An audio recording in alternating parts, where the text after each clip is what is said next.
Welcome back. You're watching Sky News. Our top stories this evening.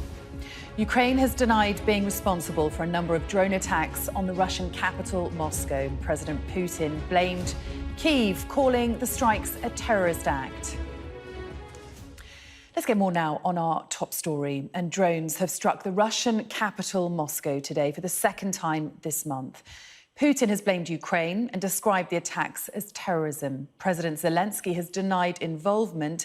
And indeed, there is nothing yet to suggest Kyiv is to blame. Well, joining me now to discuss this is Michael Bociurkiw, Senior Fellow at the Atlantic Council think tank and former spokesman at the Organisation for Security and Cooperation in Europe. A very good evening to you. Thank you for joining us.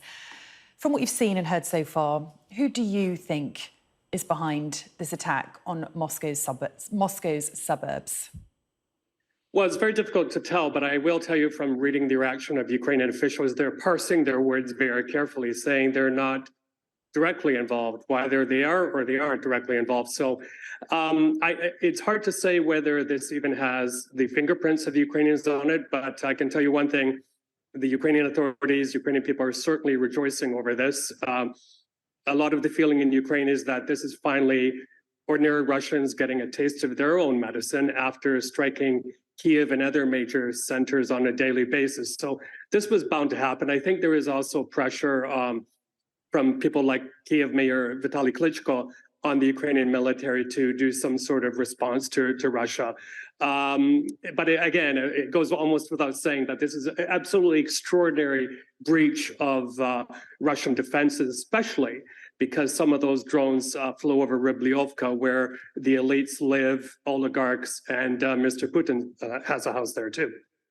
Yes, certainly. Mihailo Podolyak's comments earlier that Ukraine wasn't directly responsible was very interesting indeed. How likely do you think that this could have been a false flag attack? Hard to say. I will go back to a few weeks ago when the alleged drone strike on the Kremlin happened. Most of us believed at the time that this was a manufactured strike, that the Kremlin would use this to strike back hard on Kyiv. They didn't really do that. In fact, I expected them to strike the presidential administration in Kyiv. They didn't do that. We'll see how Russia responds. But Sally, it's hard to believe that Russia could make it much worse for the average Ukrainian, especially in Kyiv, because strikes are happening every few hours. And it's really, I can tell you by talking to my friends and contacts there, it's caused a lot of anxiety, a lot of sleepless nights. So it's a very interesting set of developments. Yeah, absolutely. Kyiv has been hit, 17 times so far this month. But certainly the drone attack that we saw on the Kremlin earlier this month bear more the hallmarks of a false flag attack than the drone attack that we've seen today on Moscow. In your opinion, is it either an attack by Ukraine or a false flag attack? Who else would have the means and motive? Right. I think these are operatives, let's call them that way, within Russia, who are anti-Kremlin, who are supportive of the Kiev regime, and who probably, like many in Russia, want to see Putin gone.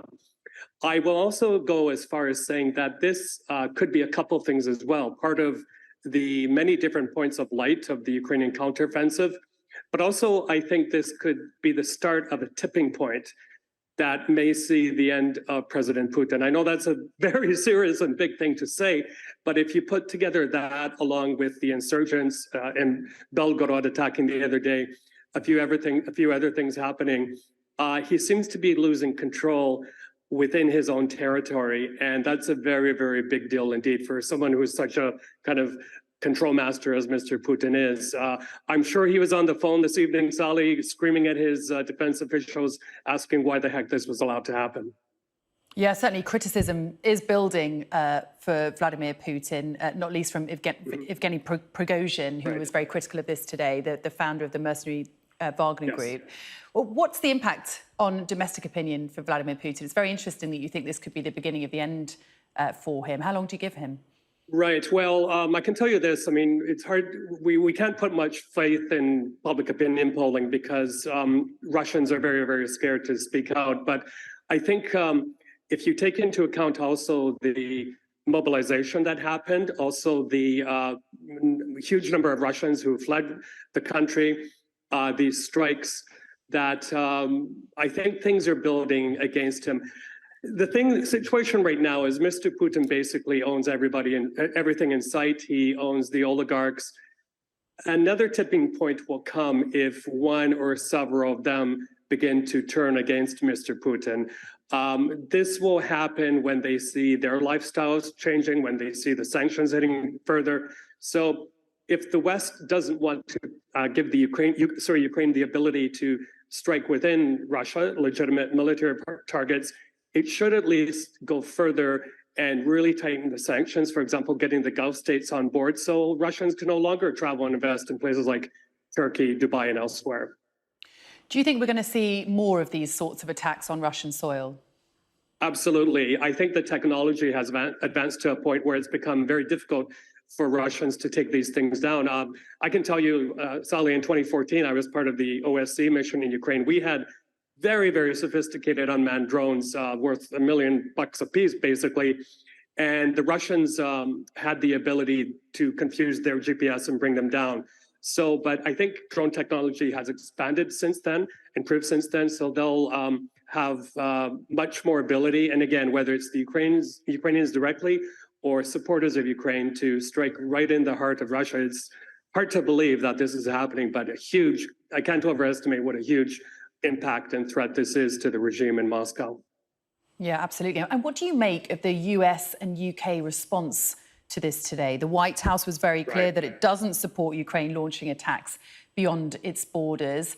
And then Britain's Foreign Secretary told Sky News that Ukraine has the legitimate right to defend itself and to project force beyond its borders. It's odd that they had differing responses. Yes. Yeah, I noticed that. And it's interesting to see how far ahead the UK has gone compared to the White House in terms of almost praising this and telling the Ukrainians they have the right to strike.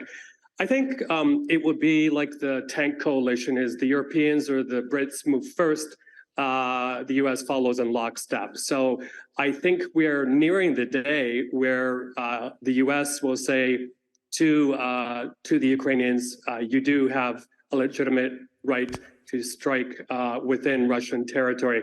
I think also working in the background to all of this is everyone knows the clock is ticking. The US elections are coming up, not that far away. And if Ukraine doesn't sort out Russia, so to speak, and Mr. Trump comes in, it's going to be a totally different ballgame. Yeah, certainly. That is a different approach that we may indeed see for sure. Michael Bociurkiw, it's been fascinating to get your thoughts this evening. Thanks so much for joining us. My pleasure. Thank you.